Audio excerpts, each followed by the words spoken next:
बिस्मिल्लाहिर्रहमानिर्रहीम। आज जो रियासत मदीना की बात करता था और जो खुद रियासत मदीना का अमीर बनना चाहता था, उसकी काफ़ी हकीकत तो हमारे सामने थी। जो थोड़ी बहुत रही भी थी आज वो भी सामने आ गई।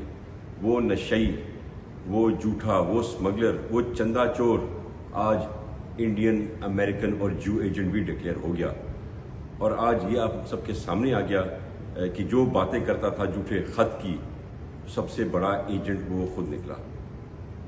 आज अकबर एस बाबर की बातें सच्ची निकली, जिस पे हमें एतमाद नहीं था, समझ नहीं आ रही थी, वो सारी बातें भी आज हमारे सामने हैं।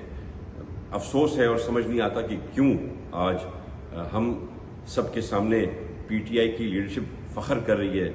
मैं समझता हूँ कि अगर कुछ इनको शर्म हया होती तो ये डूब मरते चुल्ली भर पानी में। आज डिक्लेयर हो गया कि कितने इंडियन लोगों ने, कितने इंडियन नेशनल्स ने, कितने जूज ने, कितने अमेरिकन्स ने फंड किया पाकिस्तान तरीके इंसाफ को। मैं समझता हूँ आज अगर कोई शर्म हया इमरान खान न्याजी में रह गई है तो मेहरबानी करके पार्टी भी अपनी पीटीआई ख़त्म कर दे और ख़ुद भी सियासत से बिल्कुल दूर चला जाए।